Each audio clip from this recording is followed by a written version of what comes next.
All right, and we're live. So welcome everybody to this remote interview. My name is Lisette and I'm interviewing people and companies doing great things remotely. And today on the line, all the way from North Carolina in the US, I have Jen Brown. And Jen, you're the founder of the Engaging Educator. And we're going to talk about what that is. It has something to do with improv so that people know a little bit. And also the author of Think on Your Feet, Tips and Tricks to Improve Your Communication Skills on the Job, which is what got me really interested in what you're doing here, because communication is challenge number one for all remote teams. And I would actually argue it's challenge number one for everybody, everywhere, doing anything, I think, right? I mean, if we had good communication, lots of things would be solved. So, but let's start with the first question, which is, what does your virtual office look like? What do you need to get your work done? Yeah, absolutely. So, hello, welcome. Thank you for having me. It's funny, I have three kind of places that I consider my virtual office, which is strange, but I think I need a change in scenery most of anything. So, the first one is a co-working space that I spend some time at called Fearless Winston-Salem. I started it actually about 2 years ago, and it is bright colors, neon. You walk in and there is a glitter floor, so it looks like you're in a geode, and then you go up a flight of stairs and there's all of these like neon flowers and like neon wings that are purposely there because selfies, of course. And you walk into the main room and there's plants everywhere and a ton of light, and it's got that like New York brick vibe. There's LaCroix in the back. There's a hot pink bathroom that we encourage people to like sign the walls when they're in there. So it's that joke of you spend a lot of time in the bathroom at Fearless because you're reading all of the supportive things that folks have written on the walls. So that's office number one. And when I'm actually having to do a lot of virtual coaching and online coaching, I try not to be at Fearless, because when I'm talking to people, I get really, really animated. So that's when I go to office 2 and 3. And 2 is my actual office in my house. And it's funny, it's the one room that has probably the least amount of plants. I have about 4 dozen house plants at my actual living arrangement. And the one that I'm in is my husband keeps his cactus collection in here. So it has like a ton of little tiny cactuses and weird alien looking cactuses, but very few of my own plants. And then the last one is my couch, because we all know once in a while hanging out on the couch with all of my plants around me and my 2 little dogs, Drumstick and Pickle, like they are the worst and the best coworkers ever. And that's the place where I actually do a lot of my writing. When I was working on my book, I just like being curled up and just typing away on the computer, taking some notes. And that's when I can do my creative work. So I think it depends on what I'm doing for where I go. And I consider all three of those kind of my quote unquote office. Love it. Yeah. And I think a lot of people actually underestimate how valuable changing your space can be for context switching and just new ideas, and being in the same place all the time kind of puts you into one zone of focus. So yeah, I hear it more and more. One of the great benefits of remote, of course, is not having to go to the same place, same people all the time. So Absolutely. I think that change in scenery is what keeps me sane doing all these things, because I think I have so many balls in the air all the time that I'm like, okay, this is my writing space. This is my coaching space. I'm going to just sit and do, admin work and get through my emails, which I love to hate. And it's a good place to do it when I'm sitting in Fearless. yeah. So you are the founder of the Engaging Educator, and I read that this started because you became an accidental entrepreneur. So what is that story? How did you become an accidental entrepreneur, and what is the Engaging Educator? Yeah, so I was an actor for many moons, and then it wasn't fun anymore after a while. Like you hit a point where when you're doing something that doesn't pay well and doesn't provide for you on a very basic need level, if you're not happy doing it, you shouldn't be doing it anymore. So at that moment when it stopped making me happy, I went back to school for art history and started working in museums. And I realized that so many of my academic colleagues, they were struggling with being flexible, being in the moment, being able to pivot. being able to really like click with their audience all the time and adjust. And I think that was when I was like, oh, I'm not actually that flexible of a person. I did a bunch of improv. So let me teach an improv class for everyone.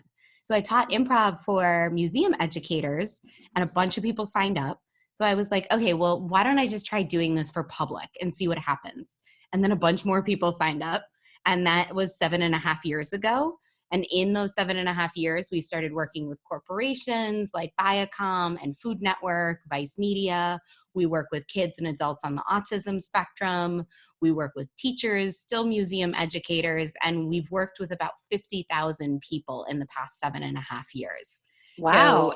I joke because I'm intending on this being just a side hustle. This was supposed to just be a thing while I did museum education. And then it just got so much more and so much more that I didn't want to do 2 a.m. emails to clients anymore, or potential clients.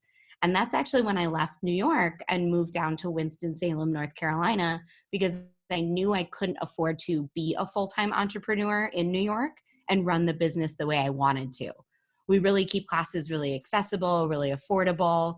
I understand, and I give so much props to people that are like, know your value, charge a lot. I really want people to be really good listeners. So I'm always like, oh, well, what can you do? Like, what can we do? Let's work together in some way, shape, or form. So I knew moving to Winston, where the cost of living was much lower, I could do this full time and pay my team as much as I wanted to, and be able to do workshops for all of these awesome organizations that were not as big as the Viacom and Food Network. So I joke now that I run two businesses, and that's the accidental part, I think, too. Like, I had no intention of running a business, and now I run this co-working space and this collaborative collective Fearless and the Engaging Educator. So it's very it is not the life I planned when I was in theater school. And so now we Right. just help people with their communication skills through improv, which is by far one of the most fulfilling things I could have ever imagined for myself. Yeah, amazing. Amazing the turns that life takes when you're least expecting it. That's for sure. I mean, somebody you're like, no, I'm going in this direction, and life's like, no, no, actually, you're not going in that direction. We're going to pivot and Mm-hmm. take this weird road. Mm-hmm. Okay. So, what is it about improv that is so good for teaching communication? What are the aspects of improv that make it So such a great medium for this? yeah, so improv, most people think of it and they think of funny, they think of UCB, they think of like, hey, we're going to do jokes and shtick and things like that. And in reality, it's just listening and responding. Like it is paying attention in the moment and being checked in that moment and responding to what's happening around you. And that, if you think about it, that is life, that is conversation, that's all of the things that sometimes we skip because we're trying to make our point, or we're trying to be this different kind of leader or communicator. And we forget those core elements of listening to someone and responding, not reacting, but really thoughtfully responding to them. So let's get into then listening skills. That wasn't going to be where I started, but it seems like a perfect segue. So I've been learning, I was telling you before we started recording that I've been learning a lot about listening and the importance of listening. And it seems like one of those things where you're like, yeah, yeah, yeah. I mean, how, we all kind of listen naturally. It's like breathing, right? We're just listening. But the quote that has really struck me is the one by Nancy Klein. And I haven't read the book yet, although I'm going to. But I learned it from Judy Reese, who is a clean language facilitator. And it says the quality of our attention affects the quality of somebody else's thinking. So when our attention is low quality, the other person also has a hard time thinking. And at first I was like, oh wow, that's a weird quote. And then it struck me, I was like, that is profound, actually. It is super profound. So what do you mean by listening skills? If we can dive a little bit deeper into listening skills, what does that even mean? Yeah. So listening is, I think, so critical, and that quote is so correct, because I'm constantly saying you get the energy you put out. So if you are checked into someone, if you're paying attention to them, if you're not just hearing, because we're hearing all the time, we're not necessarily listening. I feel like we have to make a conscious choice to listen and to focus on another person and to be like, you know what, I'm not going to think about what I'm doing for dinner. I'm not going to think about what's going on out here or what's happening later or anything like that. I'm going to think about the moment at hand, what's happening right now. And I'm going to think about the words leaving your mouth. And I'm going to listen for things called gifts in improv, like a present, GIFTS. So you're listening for a gift to bring up in your response, to bring up in your question. So for example, if we were chatting, I might be like, oh, well, I'm really thinking about making nachos for dinner tonight. And you could be like, oh, that sounds great. And that's kind of showing you're listening. That's kind of showing you're there. If you want to really practice active listening, you're using something from what I said and either rephrasing it in a question or a summary. So like, what kind of nachos? What are you going to put on your nachos? Are you having nachos all the time during this period of life? Because nachos are the ultimate comfort food. So you're Amen. like, Yeah. right? So you're taking that nacho, that gift, and using it in your response. And there's a recent study out from Harvard University about small talk and showing that there was one that I quoted in my book about how when someone's listening to you, dopamine starts firing in your brain. And that's from 2013. The most recent one is the best way to have small talk be effective is to ask questions, and not like the kind of questions of like, what movie would you be if you were a movie, but questions based on what that person is talking about, which is listening. Like you have to listen in order to ask questions that actually connect on what that person is talking about. So I think that so many problems, so many wins, so much of communication has to be rooted in your listening skills, because that's where you can get ideas for responses. That's where you can get for ideas of deeper conversation. And that's when a lot of misunderstandings happen because we're not listening. Yeah, indeed. It's and one of the things that I've noticed since I've started doing interviews, of course, because when I first started doing interviews, I mean, if I listen back, they're cringeable. You know, the very first few, you're just like, oh my God. And then as I got more into interviewing skills, I started practicing on people. You know, when I would go out, I would start to sort of practice like, okay, because I'm scared, I can't think of the next question, so I would practice. But what ended up happening is I found out that actually it was so much more one-sided than I was expecting. It turns out that people didn't ask me any questions at all. It was just me firing questions at people. And then at the end, they would be like, oh, that was a great conversation. And I'm like, actually, it was kind of one-sided. So I started really realizing actually that people are a lot less curious than I expected. And with a little bit of listening, some of these skills, it would help the conversation be a bit more two-way. And Mm-hmm. actually diving into the details, because the exciting part is not the nachos. The exciting part is the details in the nachos. Like Exactly. that's where the meat is, or the cheese, whatever Whatever you topping you put on your like. nachos, Avocado. right? That's where the avocado is. Yeah. I think that's like what you just said is so critical. And it's interesting because I tell people like follow your curiosity. And that like you want other people to be curious. And I think when when they're asking questions back and forth, those are the best moments because you hear something and you're like, oh, like people aren't as curious as I would expect them to be. Like when you said that, I'm like, huh, that's really, I think, really profound because people are so blown away when I tell them to be curious. And they're like, really? That's it? I'm like, yeah, that's it. Like you should just practice asking some questions about someone else once in a while, because then that'll make the conversation so much easier. Yeah, all those networking events, you can just it's so much better if you can dive in deeper. It gets deep quickly. That's the fun thing. So I Mm-hmm. want to get into your book, because you wrote a book called Think on Your Feet: Tips and Tricks to Improve Your Communication Skills on the Job. Why did you write this book? Well, let's say, what is the book about and why did you write it? So the book is about all of these things that we already teach in classes, but for you to do at home. So it's the idea of tapping into your own communication style, understanding what kind of communicator, that's an interesting like cadence that I throw on that word. What kind of communicator you are, what your cadence is like, that's a good point. So how your voice moves through space, how you are in conflict, how you give feedback, all of the things that'll come up on a day-to-day in your professional life. There's a chapter on networking and small talk. There's a chapter on interviewing, and it's chock full of activities that you literally can do in your house with yourself, with a roommate, with a partner, with a child, with a coworker.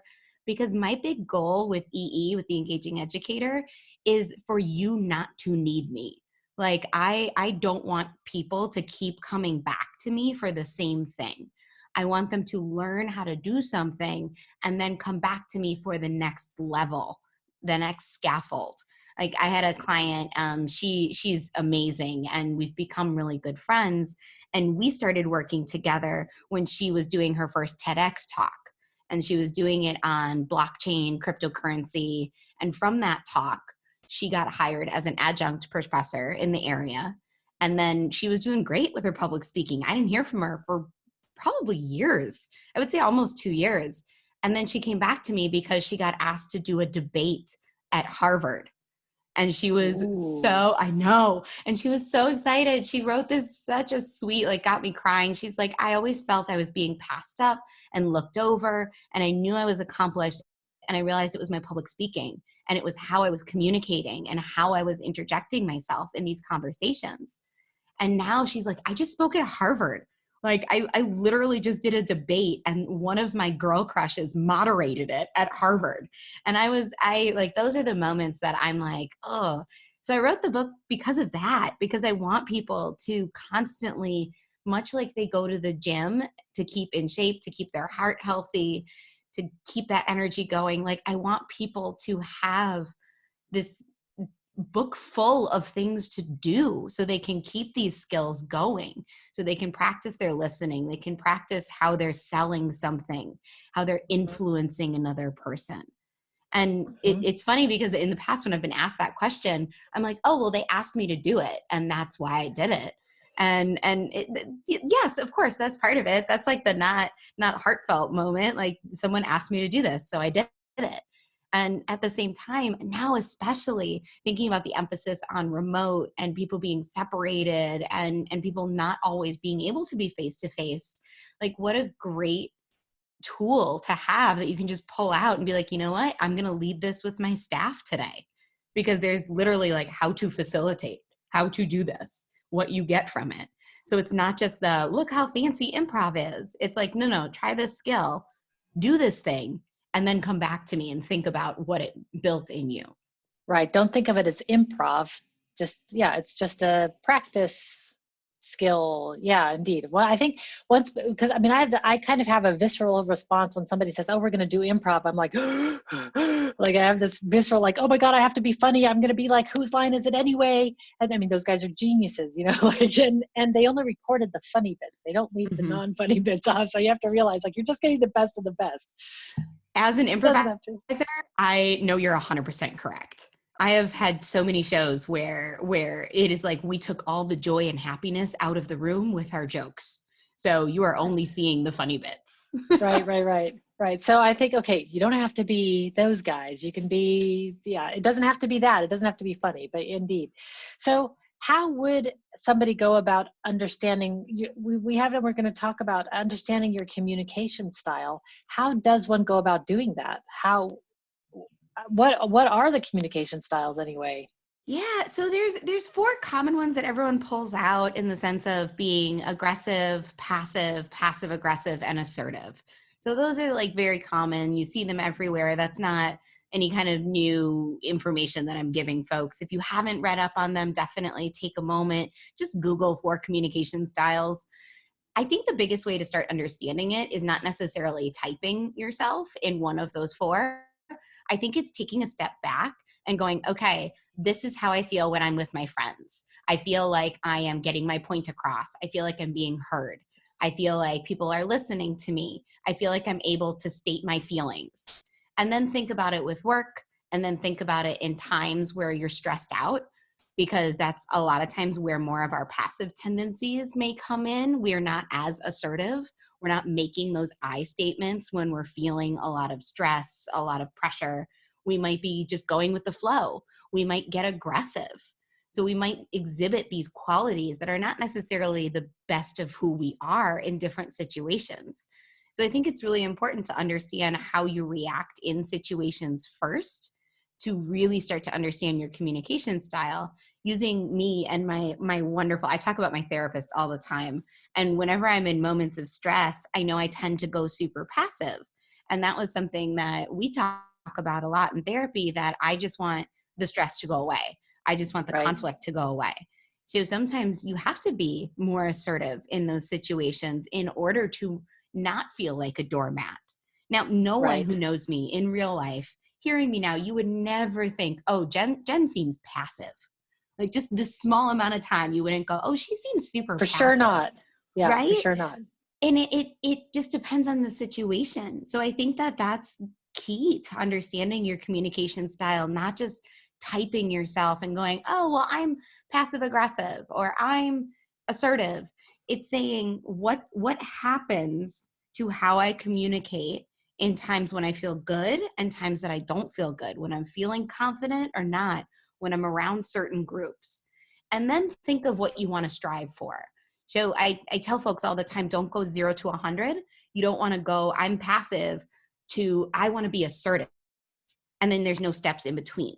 So give yourself little steps, like baby steps, ladder steps. So maybe step 1 is I want to stop just being silent in these situations. And then the subset of that is I'm going to say I'm uncomfortable or I'm feeling upset, making one I statement.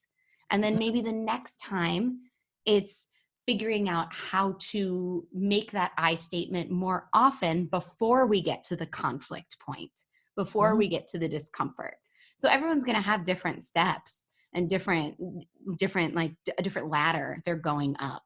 But if you try to go from like, I'm passive and I know I'm passive and I never voice my opinion, to I'm going to voice my opinion all the time, you will 100% inevitably fail because it's too much of a jump. Like I was talking to a class last night, I was teaching that here's your comfort zone is like a little circle, whatever you can do with your hands.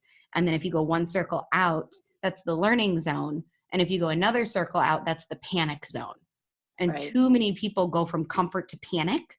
And you really just need to go like a tiny step outside your comfort zone in order not to hit that panic place. And I think that that is all part of understanding your communication style, because then you can take that moment and that step back. And as soon as you have that knowledge, you're able to make more informed decisions on how you communicate. Yeah, and it sounds like it's also really good to practice on the super little stuff before something really important and big comes along. Like sending your order back can be really hard for me, I'm just like, oh my God, I would just rather eat it cold or frozen or whatever, I would just do it. But you have to practice like, actually, no, this is not quite, so it's practicing in the small moments to get ready for the big ones. Oh, And that's yeah. why improv's important, because you're practicing in a safe space. Like nothing matters. Everyone's practicing in that class or in that program or in that moment. Everyone is. That's why they're there. So it's practice in those moments when there's no consequence. And then practicing in the sending your food back moments where the consequence is you feeling bad. And because that's still a consequence. Like some people Yeah. that will total them for the rest of the evening, the rest of the week, like, oh my God, I can't believe I made someone feel awful with sending this food back, this order. And the more you do it, the more you're developing your comfort level with that. Yeah, love it. So in terms of remote teams and communication on remote teams, how do communication skills change when we're remote versus when we're in person? I Or think does it? it does. It really does. Because I think that in person, you have the luxury of seeing body language. You have the luxury of seeing every day. You have the luxury of seeing those non-on, like being on and being in the, like you can see those moments. So you might understand someone's tone a bit more. You might understand that they're joking or being sarcastic or having an off day. You might have seen them struggling during the day emotionally. And then when it comes to those communicative moments where you're face to face with them, you get that they need a little grace, that they need a little space. When you're in a remote situation, your data points are only the ones that you're actually interacting with. So you Right. have to be over communicative. You have to say, like, hey, I'm feeling like this, whether that be to yourself or to the person you're talking to. You have to check your emotions, I think, so much more before you go into a conversation, and not check them, like put them away. Just be very aware of them. Assertive communication starts with being aware of yourself and being aware of how you're feeling and what you want. If you're not aware of that, you're not going to be able to be assertive, which is the quote unquote best communication style. And in a remote situation, even more so, because you're kind of floating around, and not saying you're not working, you are floating a little bit when you're not in a one-on-one or team interaction. So checking yourself before those interactions, being like, okay, for the next hour, I'm going to listen. I'm going to pay hyper attention to what people are saying and not get distracted.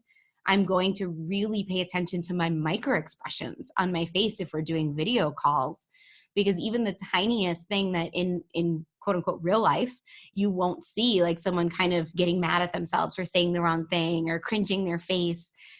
In real life, in face-to-face life, we wouldn't judge that. We wouldn't notice it half the time.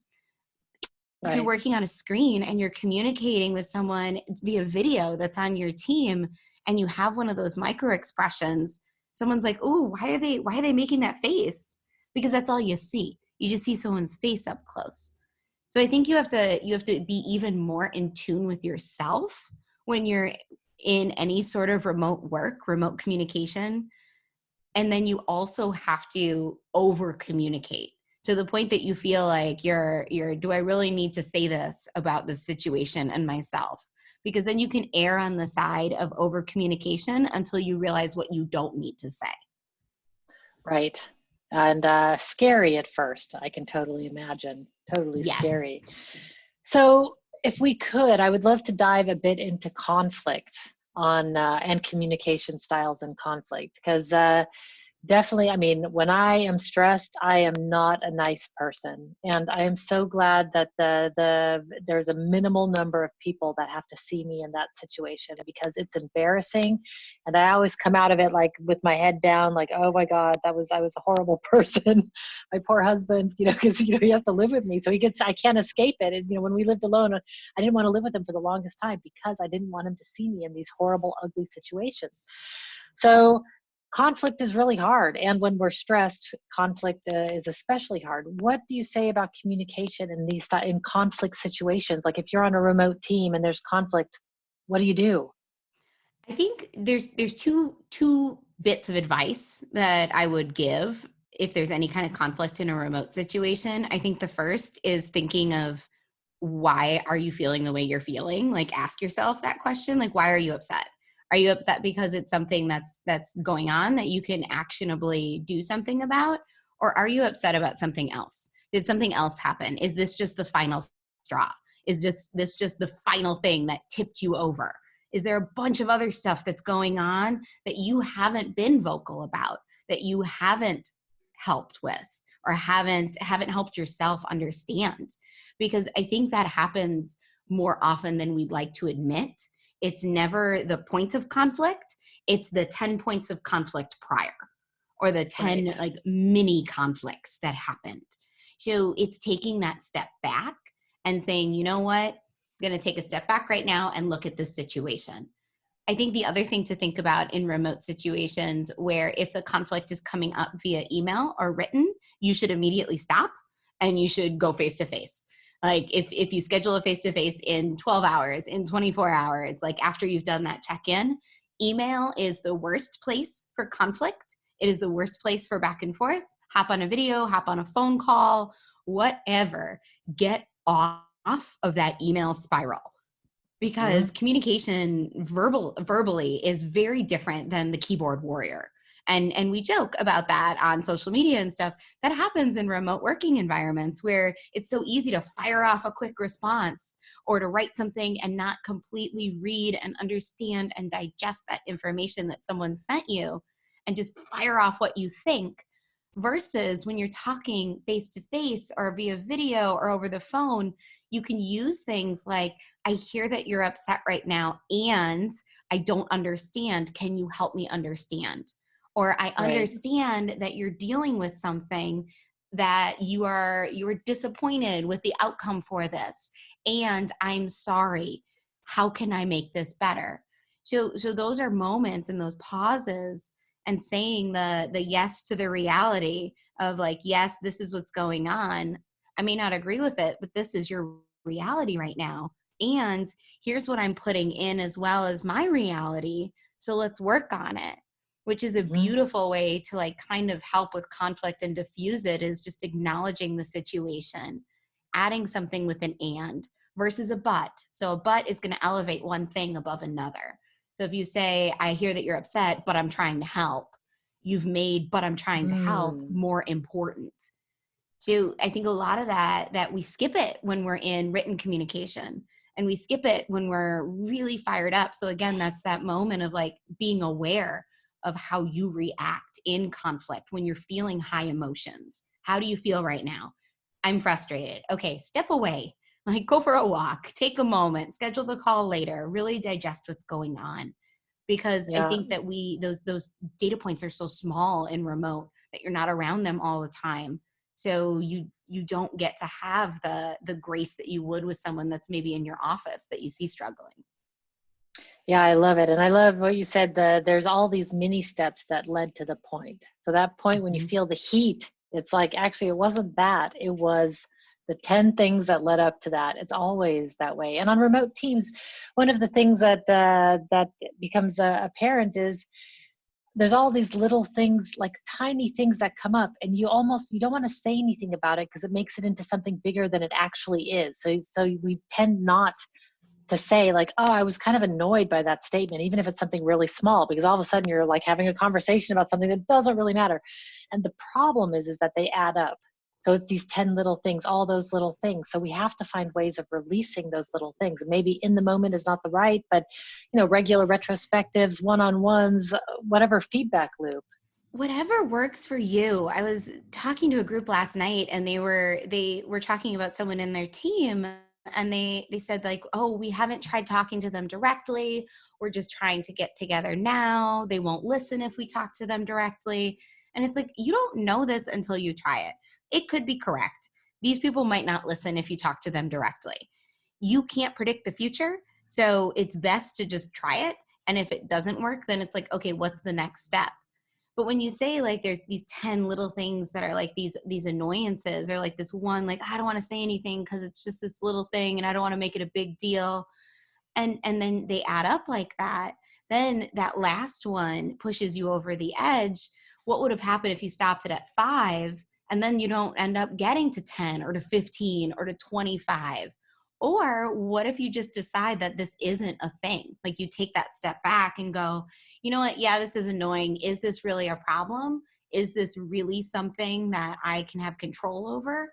Because we can't ever change how someone else communicates. We can only change how we respond to them. You could do Right. all the modeling in the world. You could do all the best practices. You could give them books, anything. They have to change. You can't. Right. Right. That's the frustrating part. If my husband would only, no, I'm just kidding. So many people, myself included, have said those exact words. If you would only just. So we're nearing the end of the time, but I would really like to get into your teaching improv via Zoom, because for people who are listening in the future, it is March 2020 right now, and we're recording this. I think March. Yeah, it's March. Time is sort of a weird concept at the moment. We're in the midst of the corona crisis. Different countries are at different levels at the moment, but most countries are on some form of lockdown or another. So you have now taken your classes and put them on Zoom. How is that? What's happening with that? And what are the It's differences so that you're finding? Oh, it's so wild. It's so wild. So we're very based in New York and larger cities as well, even though I live in Winston-Salem. So when we pulled classes and said, all right, we can't be in person anymore, before they were officially shelter in place and lockdown, I was like, all right, we have to still teach. Like, I can't let 7.5 years of all this work that I did just kind of like hang out. And people still need communication skills because we may not be face to face. we're still talking to people on a daily, like in some cases, even more than we were Yeah. before. And I was like, all right, there's a lot of these activities. I said 2 years ago, I could never write a book about improv because you have to do improv in order to understand improv. And I said a year ago, you need to be in person with someone. You can't just be over a screen or listening to how to do improv. And I was like, all right, what activities work in breakout rooms on Zoom? What activities work in large groups? What activities can we adapt to in your seat, like not jumping around, moving around, or anything like that? And those are the ones that I pulled first. And I tried it with my first audience of college students for a consistent client where we had 20 college students. And it was like, all right, I'm going to try this. And if it fails, you guys don't have to pay me. Like I literally was like, you don't have to pay. If this is terrible, and they're like, it's not going to fail, da, da, da. And I'm like, no, I'm going to try it. It's going to be all right. I don't think it's going to fail, but I want to put that out there. And we did it. And at the end of the day, the students were like, that was our favorite part. Like that was the best part. Because we would explain the activity, talk about some of the takeaways, model it in the large group, and then I would send them all to breakout rooms to do the activity. And then they'd come back and we'd talk about how that was. And every single time, like Zoom gives like that countdown of like, you have 60 seconds to come back. At first, people would actually come back right when I sent it. But by the end, I was like, they're not coming back till it's done because they're having fun. And they would all come back laughing. So I was like, all right, I got this. If I can do 20, I can do our normal class amount, which is like 12. So the last few weeks I've been teaching all of our classes actually with 10 to 12 people. And people are like, this is like, I've taken classes with you in real life, Jen. I've been in the real life room. This brings out a whole different host of things that we're thinking about. Like one woman was like, I feel less concerned about my body, but more concerned about what my face does when I talk because I can see it now. And that's interesting to think about. Like it's working in a very different way. So last night I taught a active listening, presence, and assertive communication class. And we all ended with one I want and one I feel statement. And they were like, oh, this was supposed to be easy. Like I thought saying I want and I feel into a computer monitor would be simple. And they realized how hard it was because it's just that little tiny step of voicing a want and a feeling to a room full of essentially strangers. And now they all have homework to keep working on and things to do. So as scary as it was at first, like I'm like, this is a new frontier. And I think it opens it up because I didn't have any plans to create new locations of EE. But now I can offer these across time zones, across the world, across wherever. And we had people from California, Brooklyn, North Carolina, Georgia last night, all in the same room learning this together, which is so cool. So I'm grateful for technology in this moment. Amen for that. I have to say like being on lockdown with no connection to anybody is, I can't even imagine. I'm so grateful because every day we're just talking with people all over the place. I mean, I've never talked to my dad so much in my life as I have in the last 2 months. You know, it's like amazing. So totally great. So when this is all over, when the virus has taken its course, hopefully it's fast, are you going to keep offering virtual courses then? 100%. I think it is a really nice way to get people involved that may not have access to an improv company near them. Honestly, people constantly, because I'm really active on social media and Twitter, and we have teachers that have downloaded, like people have read my book and people will contact me and like, hey, are you ever going to open a EE here? And I'm like, I would love to, but that seems really, really not my thing right now. So I think these virtual classes have encouraged me even more that I can do this here and you can do this there. And that's another level of comfort folks are building in. So maybe they get comfortable with me and then they go out and find an improv theater to take classes at, or they go out and find something else. And I think 100% we're going to keep doing this, honestly, because I'm enjoying it. I miss teaching all the time. And this has just given me that kind of zest back of like, oh, here's that energy that I was taking on as a business owner, more of the creating curriculum, doing speaking gigs, things like that, and not teaching day to day. So getting that energy back in me of something that I loved, which started it all, has been so inspiring again. So I know that I will continue doing it for sure. Yeah, I love it. And I think, in person has value of a kind and virtual has value of a different kind. And I love the example you gave of the woman who said like, oh, I'm worried about my body, but in this instance, I can focus on my face. And I think, well, great. And then next time you go live, you can focus on the body, and then you have both. And so I just love that it sort of enhances. I think a lot of people are finding now that the virtual world can enhance the physical world in many ways and can take us in new directions. So Mm-hmm. yeah, a lot of people are arguing, oh, the future is remote. And I'm like, no, the future is choice. The Yes. future is choice. We get to choose. Yes. And now more than ever, we've proven that is a choice. Yes, exactly. Which is so exciting. So exciting. So some silver linings to the very dark virus cloud. We Mm-hmm. can already see creeping through. So encourage people to try new things. Okay, so two last questions. I know we've gone way over time, but I just been taking copious notes. I can't help but ask it. But what advice would you give to people who are just starting out in terms of listening, communication? Clearly, they need to buy your book and take your virtual improv class. No excuse now for not taking an improv class, right? Even I'm like, oh, I should really sign up for that. So you'll probably see me soon in one of your classes.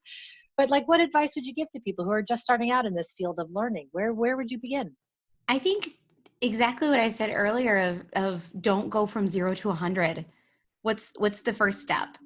Is the first step not thinking about your email box when you're listening to someone? Is the first step listening for a gift? Is the first step just deciding like, hey, I'm going to be present? Because it is a choice. It's like a light switch. You have to turn it on and not worry about what else is going on around you. And then what's the next step? So don't worry about the next, just worry about the next, the most immediate thing, and then keep building off of there, because otherwise it's going to be way too daunting. So one baby step at a time. Love that advice. Totally great. And very last question, which is, if people want to learn more about you, what's the best place to contact you?